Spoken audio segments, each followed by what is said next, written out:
bersama dengan saya, Gembala Jemaat Gereja Isa Al-Masih Lawang Light Generation HuHa dalam program Sapa Jemaat di Rumah. Tetap semangat, tetap berpengharapan, dan harus selalu yakin menjadi pemenang-pemenang di dalam Tuhan kita, Yesus Kristus.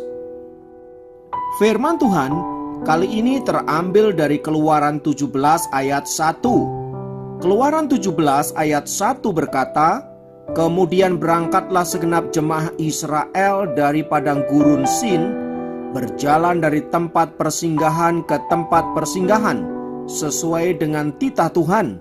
Lalu berkemahlah mereka di Rafidim, tetapi di sana tidak ada air untuk diminum bangsa itu." Saudara, ketika kita mendengar kata padang gurun, apa yang kita pikirkan? Tentu saja kita berpikir bahwa tempat itu adalah tempat yang tandus, tiada berair, gersang, kering, dan panas sekali tentunya. Dapat dikatakan bahwa padang gurun bukanlah tempat yang nyaman untuk sebuah perjalanan yang panjang. Dan saya kira tidak ada seorang pun yang mau tinggal di tempat seperti itu walaupun cuma beberapa tahun saja. Namun tahukah saudara bahwa bangsa Israel harus menempuh perjalanan di padang gurun selama 40 tahun lamanya.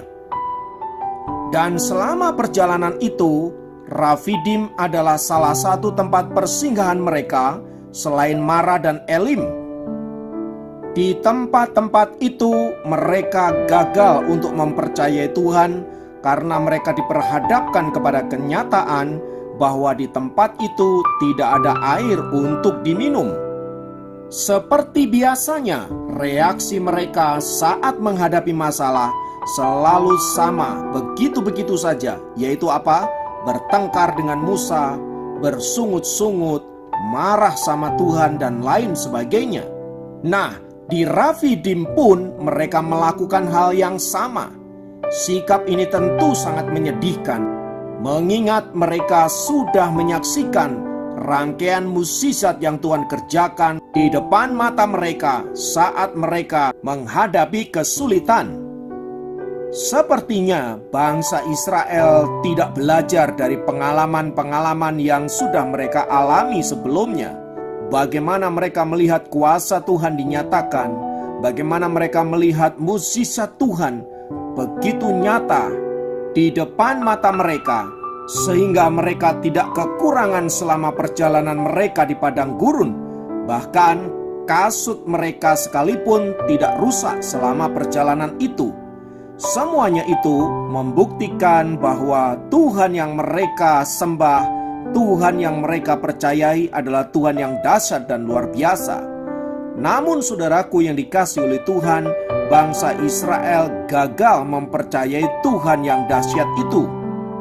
Semua itu terjadi karena apa yang mereka lihat, kenyataan yang ada di depan mata mereka jauh lebih mempengaruhi hati dan pikiran mereka ketimbang pengalaman bahwa Tuhan telah melakukan perkara yang dahsyat dalam hidup mereka. Yang kedua, tentu saja mereka melihat apa yang ada di depan mereka dengan kacamata manusia dan tidak dengan kacamatanya Allah, sehingga kekhawatiran, ketakutan, dan kegentaran menjadi hal yang besar, bahkan lebih besar daripada Allah itu sendiri. Nah, saudaraku, apa yang dilakukan oleh bangsa Israel saat menanggapi peristiwa di Rafidim itu seringkali juga kita lakukan di dalam kehidupan kita. Berapa banyak kita seringkali marah, kita menjadi kecewa, kita menjadi khawatir dan takut saat menghadapi berbagai-bagai peristiwa yang terjadi dalam hidup kita. Kita mulai meragukan penyertaan Allah dan pertolongannya dalam hidup kita. Alih-alih meneguhkan iman dengan mengingat perlindungan Tuhan yang pernah kita alami, kita justru jatuh ke dalam dosa, mengasihani diri sendiri dengan membesar-besarkan masalah dan kelemahan kita, serta memperkecil kuasa Tuhan di dalam hidup kita. Padahal seperti pengalaman bangsa Israel itu, Tuhan hendak mengajar kita supaya mata kita senantiasa berfokus pada pribadi Allah yang setia dan bahwa Dia tidak akan pernah meninggalkan kita. Tapi faktanya kita seringkali gagal mempercayai Allah justru di saat dimana kuasa dan mujizatnya hendak dinyatakan, yaitu ketika kita ada di dalam pergumulan. Karena itu saudaraku yang dikasihi Kristus, lewat firman Tuhan ini mari kita belajar untuk senantiasa percaya kepada Allah, percaya akan rancangan-rancangan Allah yang baik. Kalau Ia mengizinkan kita melewati padang gurun pergumulan, bahkan saat-saat yang menderita, kita percaya bahwa Allah punya rancangan yang baik dalam hidup kita. Mari kita belajar untuk menyerahkan setiap pergumulan, setiap situasi yang sulit hanya ke dalam tangan Tuhan, dan percaya sepenuhnya bahwa Dia berkuasa untuk menyatakan pertolongannya dalam hidup kita. Mari kita berdoa. Di dalam nama Tuhan Yesus Allah yang berkuasa, kami menyerahkan hidup kami, menyerahkan pergumulan kami ke dalam tangan kasih-Mu. Kami mau percaya bahwa Engkau Tuhan sanggup memberikan pertolongan-Mu tepat pada waktunya.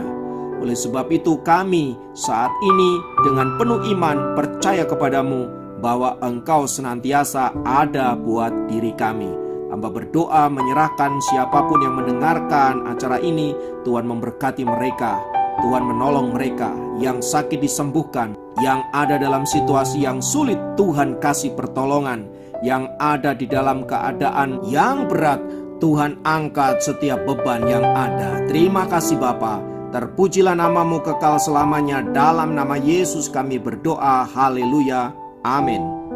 Demikian program Sahabat Jemaat kali ini. Sampai jumpa dalam program Sahabat Jemaat yang lain. Tuhan Yesus memberkati.